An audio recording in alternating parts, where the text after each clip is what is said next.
Olá meus amigos, tudo bem com vocês? Mais uma aula de Código de Ética aqui para o concurso do TRE São Paulo. Vamos finalizar o nosso estudo de Código de Ética. Olha só que rápido a gente já conseguindo finalizar aqui com bastante antecedência para a gente poder focar em todas as outras matérias. É lógico, né? Mesmo a gente finalizando aqui, você tem que manter um cronograma aí de estudar com regularidade a matéria para você não esquecer. Tá? Provavelmente depois de um tempo você vai ficar aqui sabendo tanto esse código aqui que ele não tem grande dificuldade assim. Você vai estar sabendo ele tão bem que você não vai precisar nem colocar a mesma quantidade de horas de estudo que você coloca para as outras matérias. Você acaba ganhando ali um espaço para estudar as outras matérias também. Tá? Então vamos lá aqui direto para o nosso estudo. Né? Hoje a gente vai falar a respeito da comissão de ética. Aí um assunto importante também, tá? Que tem algumas coisinhas aqui um pouquinho para a gente decorar mesmo. Tá, então vamos lá, começando o nosso estudo aqui, da Comissão Permanente de Ética do TRE São Paulo, seção 1 das disposições gerais. Vamos ver aqui as disposições gerais, vamos ver o que está falando aqui. Artigo 24, será criada a Comissão Permanente de Ética do TRE São Paulo com natureza consultiva. Olha aqui, primeira coisa que a gente tem que decorar aqui, que ele tem uma natureza consultiva. Composta por quem? 3 servidores estáveis. Então já tem que ter ali mais de 3 anos no serviço público ali, já tem que ter estabilidade. E respectivos suplentes, sendo que um deles deverá ser titular de cargo de analista judiciário e preferencialmente ocupante de cargo em comissão, a quem caberá a presidência da comissão. Olha aqui quanta informação relevante aqui, ó, muito importante aqui, artigo 24. Vamos tomar cuidado, olha, primeira coisa, a natureza daqui da comissão é uma natureza consultiva primeiramente, essa é a primeira natureza dela. E ela é composta de 3 servidores, tá? 3 servidores que já têm estabilidade, isso aqui é obrigação, é necessário que eles já tenham estabilidade para poder compor aqui a comissão de ética. E também vão ter que ter suplentes, tá? Beleza, tem 3 titulares e os seus suplentes. Agora, com relação a esses 3 servidores, pelo menos um deles terá que ser analista judiciário. Não pode ser composto, então, de 3 técnicos. Tem que um deles, pelo menos, ser analista judiciário e, preferencialmente, ele vai ter que ter, pelo menos, aí, cargo em comissão, tá? Isso aí, preferencialmente, alguém que ocupa cargo em comissão. Significa ali que alguém da alta direção, alguma coisa assim, um presidente do tribunal, alguma coisa assim, significa que é uma pessoa que tem confiança, tá? As pessoas, alguém teve confiança nele ali para um cargo importante de direção, de assessoria, e por conta disso é que existe essa preferência para quem ocupa esse cargo em comissão para ocupar esse daqui, já que é uma posição de confiança também, essa aqui. A quem caberá a presidência, tá? Então a presidência vai caber preferencialmente a essa pessoa que tem cargo em comissão, que vai ser o analista judiciário. O analista judiciário é quem preside a Comissão Permanente de Ética. Vamos lá. Os membros e suplentes da comissão serão designados pelo presidente do tribunal para mandato de 1 ano, contado ininterruptamente em qualquer caso, sendo permitida apenas uma recondução. Olha aqui que interessante, mais informações importantes aqui, foi como eu falei para vocês, aqui temos algumas coisas para decorar, é importante até para quem gosta de fazer flashcard, por exemplo, colocar esse tipo de informação para poder decorar melhor, né? Escreve de um lado assim, olha, por exemplo, qual é o tempo de mandato do membro da comissão de ética, você coloca lá do outro lado, 1 ano mais possivelmente 1 ano, permitida a recondução, tá? 1 ano mais 1 ano. E ele é designado pelo presidente do tribunal, presidente do TRE. Os membros e suplentes da comissão não poderão ser designados simultaneamente para compor comissão de sindicância ou processo administrativo disciplinar. Olha aqui, que interessante, porque haveria aqui um conflito, né? Um conflito de trabalho. Não chega a ser um conflito de interesse, porque em regra eles não têm interesse naquilo. Eles têm ali, na verdade, uma busca pelo interesse público. No entanto, de certa forma, haveria ali um duplo julgamento pela mesma pessoa. que seria aqui pela Comissão de Ética e pela Comissão de Sindicância, ou Processo Administrativo Disciplinar, já que os casos eles vão passar aqui por essas instâncias. Percebe que haveria ali um duplo julgamento pela mesma pessoa? Por conta disso que esses membros eles não podem ser designados simultaneamente, isso é, ao mesmo tempo, para compor comissão de sindicância ou processo administrativo disciplinar e a comissão permanente de ética ao mesmo tempo. Ficará suspenso da comissão até a conclusão do processo o membro que vier a ser indiciado penal ou administrativamente ou transgredir a qualquer dos preceitos deste código. Olha aqui, a pessoa que transgrediu esse código de ética, a pessoa que não cumpriu o código de ética ou então ela foi indiciada, isso é, quando a pessoa é indiciada significa que imputaram a ela algum crime ou uma infração administrativa, aqui no caso. Tá? Então disseram assim, olha, você é o principal suspeito de ter cometido essa infração criminal ou essa infração administrativa. Isso significa que ser indiciado penal ou indiciado administrativo. Tá? Então, como ela é a principal suspeita de ter cometido essa infração e também aqui nos casos em que ela violou algum dos preceitos do Código de Ética, ela não faz sentido que ela esteja ali compondo ainda a comissão de ética. Isso daqui acaba sendo uma regra óbvia, né, já que ficaria maculada ali a idoneidade daquela pessoa para ela poder continuar naquela comissão de ética permanente. Tá? Então, até que conclua o processo, até a conclusão do processo, ele fica suspenso ali. Como é 1 ano só, né, de mandato e possivelmente mais 1 ano de recondução, é possível ali que ele inclusive fique até o final sem, né, compor a comissão de ética. Caso o servidor venha a ser responsabilizado, será automaticamente excluído da comissão. Olha aqui, nós temos então 2 situações. Uma situação ele é suspenso se ele for indiciado e ele é excluído se ele for responsabilizado. Responsabilizado significa que ele, por exemplo, penalmente ele foi condenado, né, ele recebeu alguma condenação criminal, ou então, né, alguma condenação ali no âmbito administrativo. Ele vai acabar sendo excluído da comissão. Tá? Atenção com essas 2 hipóteses. Artigo 27. Quando o assunto a ser apreciado envolver cônjuge, companheiro ou parente consanguíneo ou afim em linha reta ou na colateral até o 3º grau, inclusive, de integrante da comissão, este ficará impedido de participar do processo. Temos aqui uma hipótese de impedimento para poder participar de um processo, já que você está ali participando de um processo que está relacionado a um cônjuge seu, um parente seu até o 3º grau. Hipótese de impedimento, não necessita aqui de tanta explicação, basicamente aqui para evitar que haja parcialidade, para permitir ali que continue havendo uma impessoalidade nos julgamentos. Os integrantes da comissão desempenharão suas atribuições sem prejuízo daquelas inerentes a seus cargos efetivos, cargos em comissão ou função comissionada. Não é porque a pessoa compõe a comissão de ética que ela deixa de trabalhar, não é aqui uma função exclusiva da pessoa. Ela vai exercer essa função em concomitância ao cargo dela, à função do cargo dela, tanto cargo efetivo quanto cargo em comissão e também função comissionada. Não haverá remuneração pelos trabalhos desenvolvidos na comissão, os quais serão considerados prestação de relevante serviço público e constarão na ficha funcional. Olha aqui, não tem remuneração, tá? Você compõe a comissão de ética, você não recebe, mas é considerada aqui uma prestação de um relevante serviço público e também vai constar na ficha funcional do servidor público.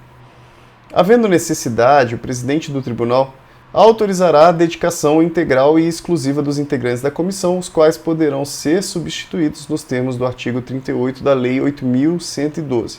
Olha aqui, havendo necessidade,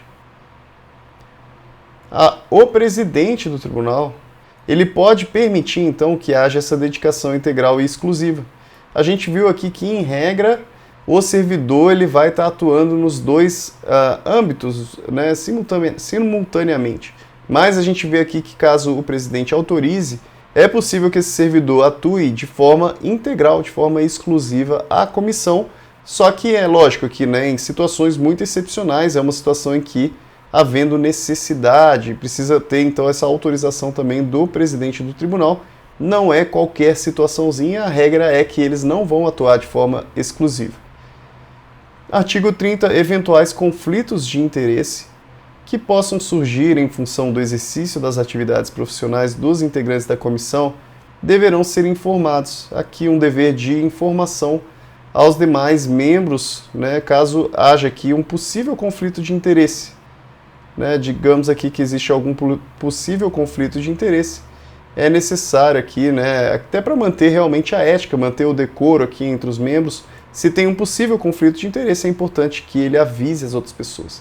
Né? Imagine você é um membro que está atuando com outra pessoa e aquela pessoa está com um conflito de interesse e não avisa ninguém, né? E você acaba sendo influenciado por aquela pessoa, né, de uma forma que acaba sendo um pouco sorrateira. Então, até para permitir que haja aqui uma maior ética entre aqui as pessoas, é necessário que seja informado ali de um possível conflito de interesse. Seção 2 das competências. Artigo 31, compete à Comissão Permanente de Ética do TRE São Paulo.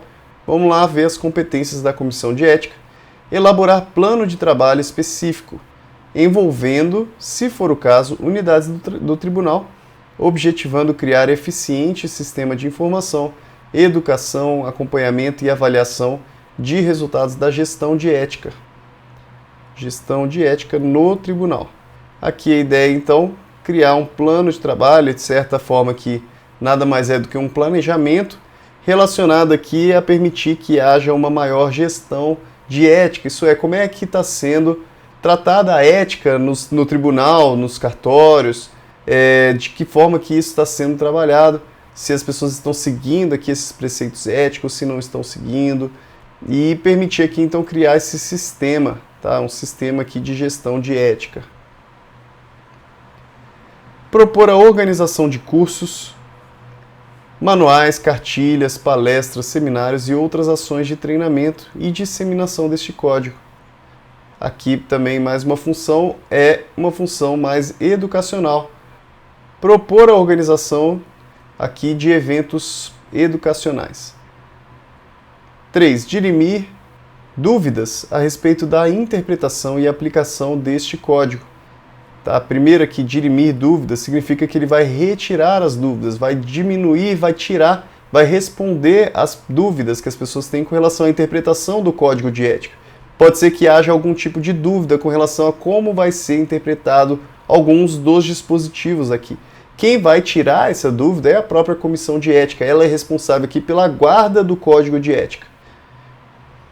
E deliberar sobre os casos omissos, né, já que o código de ética não vai conseguir trazer tudo, né, que existe no mundo.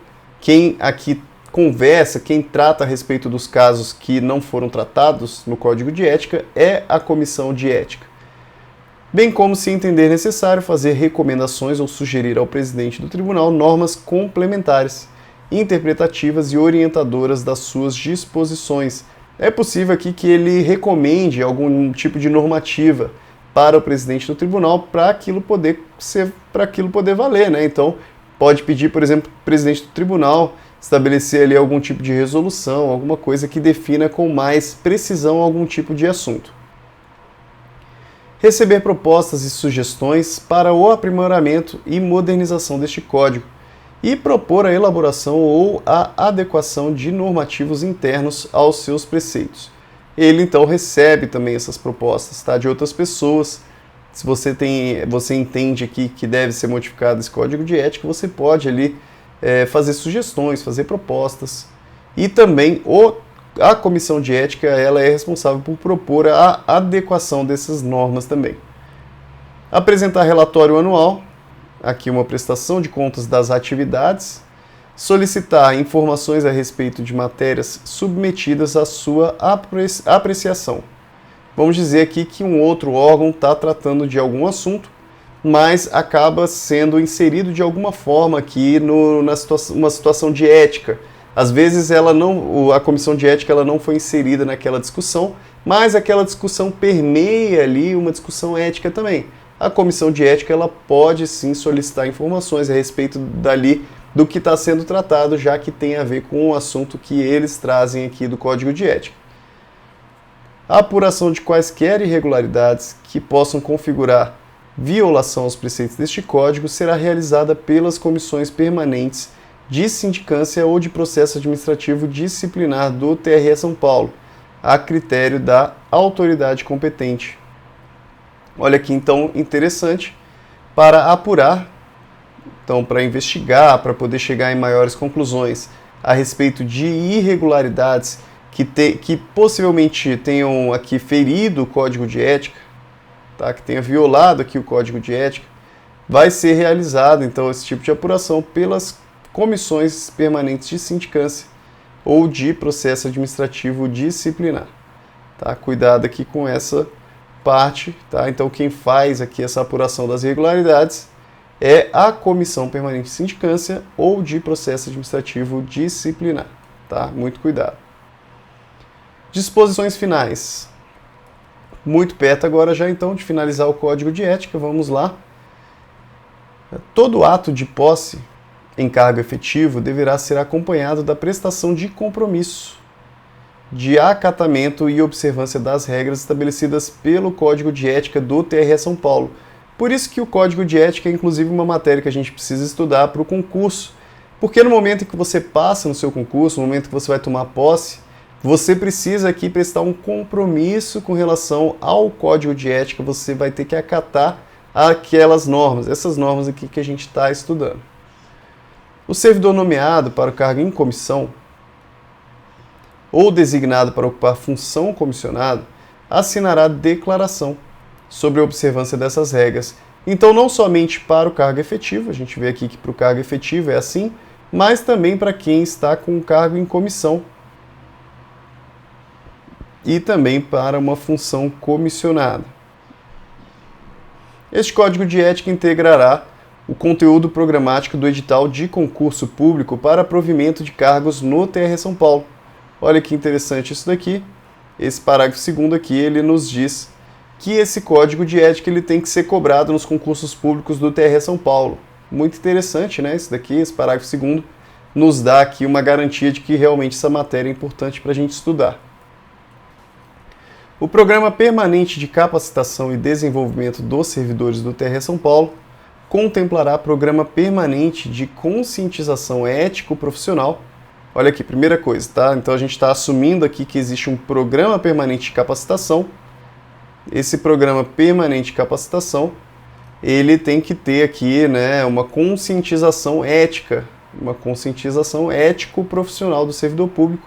O objetivo é promover atividades que permitam o exercício consciente das funções e que o servidor está submetido e, consequentemente, a valorização da função pública. Tá? Aqui, para o servidor público, ele entender o papel que ele exerce na sociedade, o papel que ele exerce com relação à busca pelo interesse público. Este código integrará todos os contratos de estágio e de prestação de serviços, de forma a assegurar o alinhamento de condutas destes agentes durante a prestação contratual.